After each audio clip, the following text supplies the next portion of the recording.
Hello everyone, আমি শর্মিষ্ঠা। আমার নতুন একটি ব্লগে আপনাদের অনেক অনেক স্বাগত জানাই। আশা করি আপনারা খুব ভালো আছেন।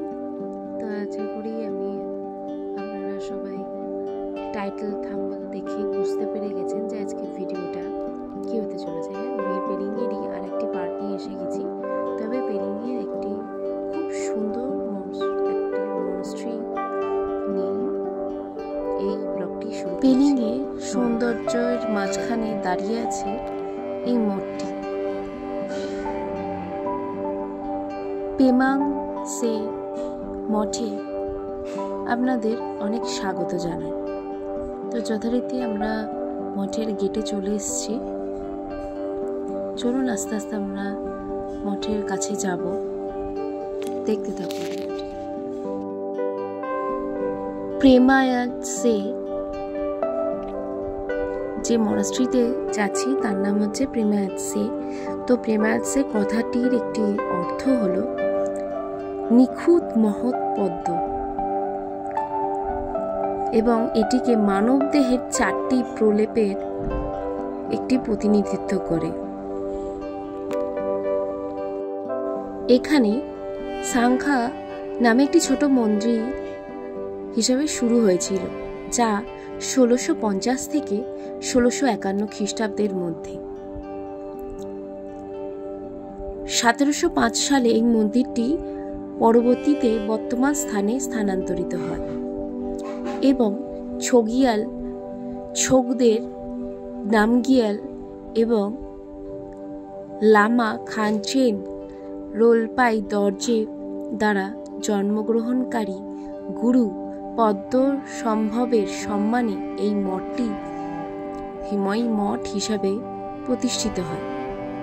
আজ এটি ডুবদি মঠের পরে সিকিমের দ্বিতীয় প্রাচীনতম মঠ হিসাবে বিবেচিত। তাহলে বুঝতে পারছে যে এই মঠটি হচ্ছে যে দ্বিতীয় প্রাচীনতম মঠ। এই 3তলা মন্দিরের ভেতর আপনি বৌদ্ধ শিল্পকলা ও চিন্তার মনোমুগ্ধকর জগৎ এখানে খুঁজে পাবেন। আপনারা যখন এখানে প্রার্থনা কক্ষে প্রবেশ করবেন তখন ঐতিহ্যবাহী তিব্বতী নকশা দিয়ে সুসজ্জিত সুন্দর চিত্র দরজা এবং জানলা দিয়ে সুসজ্জিত দেওয়ালগুলি আপনার নিঃশ্বাসকে আটকে দেবে, কারণ এত সুন্দর মনমুগ্ধকর একটি পরিবেশ আমাদের সামনে ফুটে উঠবে।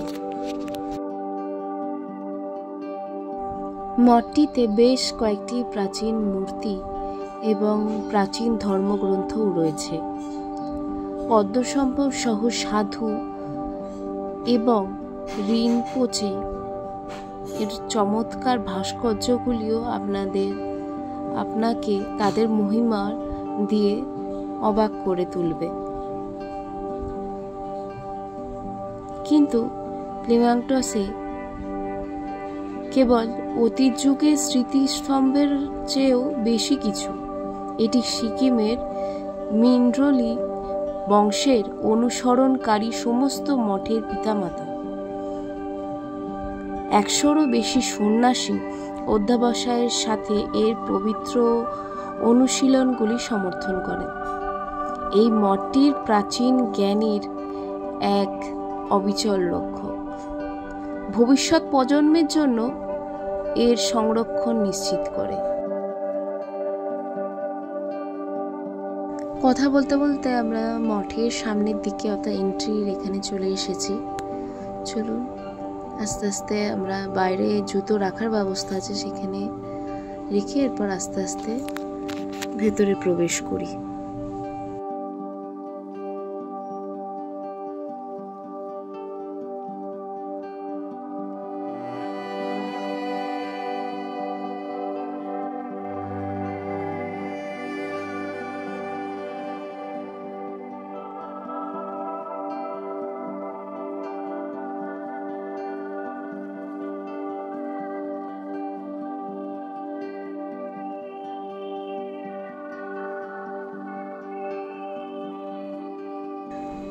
এই মঠের কারুকার্যগুলো দেখছেন কতটা সুন্দর, খুব ভালো লাগলো এখানকার কারুকার্যগুলো দেখে ভেতরে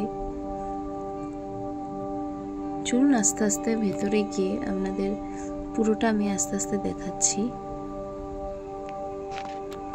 এই মঠে বার্ষিক অনুষ্ঠান হয়, যেটা চাম উৎসব নামে পরিচিত। একটি ঐতিহ্যবাহী একটি নৃত্য পরিবেশিত হয়।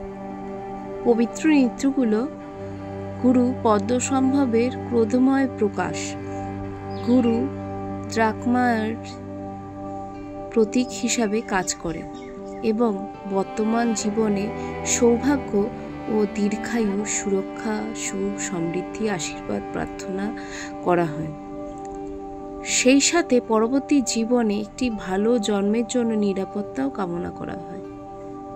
তো কতটা পবিত্র মানুষ মনে করে এই মঠটিকে, এবং আপনারা আশা করি বুঝতেই পেরেছেন যে এটা কতটা প্রাচীন একটি মঠ এবং সবাই কতটা আধ্যাত্মিক দিক দিয়ে মানুষ কতটা তাকে বিশ্বাস করে। আপনারা সঙ্গে থাকুন, দেখতে থাকুন ভিডিওটি।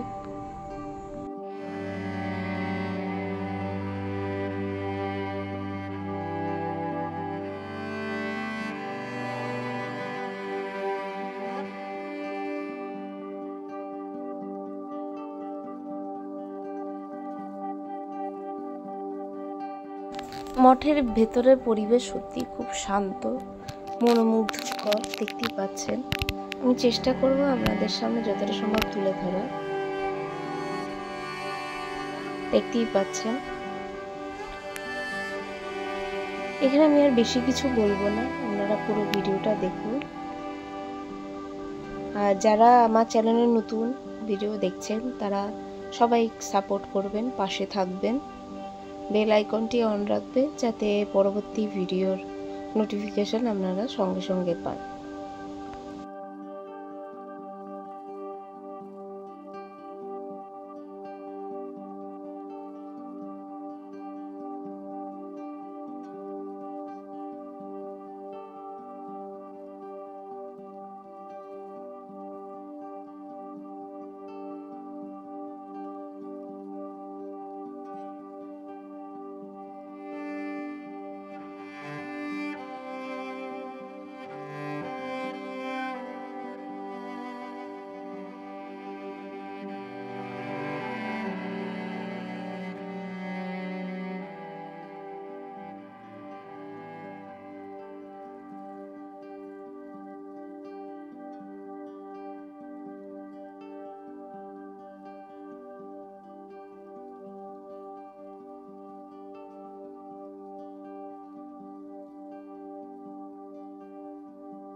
এই বৌদ্ধ মঠগুলোতে গেলে সত্যি মনটা খুবই শান্ত হয়ে যায়।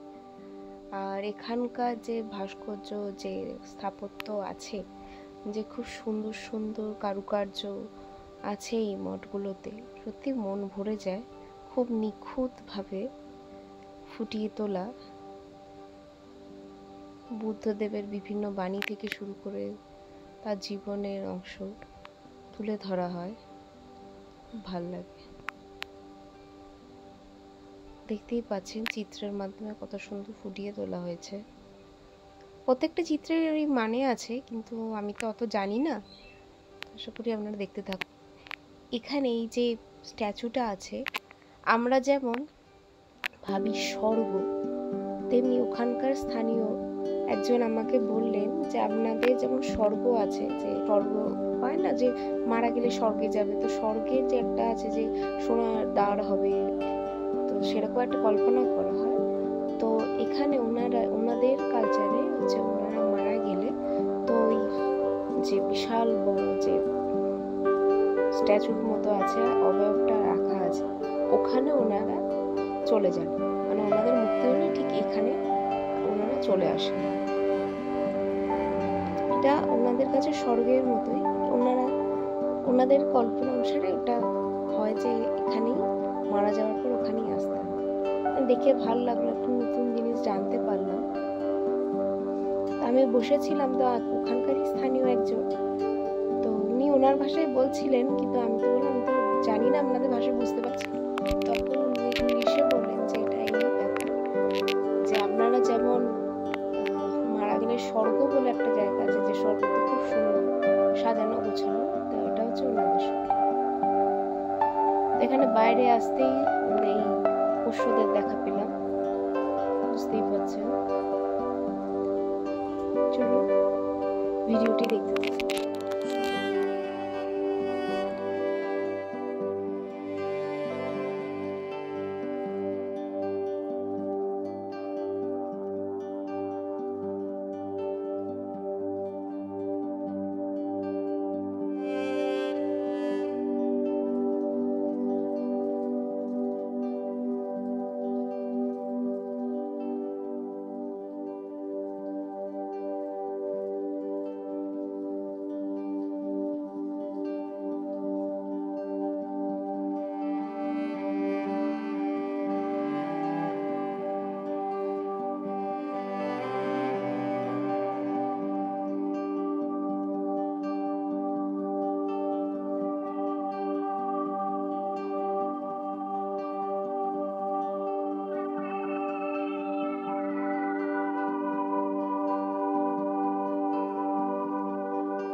ভিডিওটি ভালো লাগলে লাইক, কমেন্ট, শেয়ার, সাবস্ক্রাইব করে দেবেন। বেল আইকনটি অন রাখবেন যাতে পরবর্তী ভিডিওর নোটিফিকেশান আপনারা সঙ্গে সঙ্গে পান। খুব ভালো থাকুন, সুস্থ থাকুন। আবার দেখা হবে নতুন একটি ব্লগে। ততক্ষণ পর্যন্ত খুব ভালো থাকবেন আপনারা, সঙ্গে থাকবেন, সুস্থ থাকবেন সব। অনেক অনেক ধন্যবাদ। আমার পরবর্তী ভিডিওগুলো দেখার অনুরোধ রইল।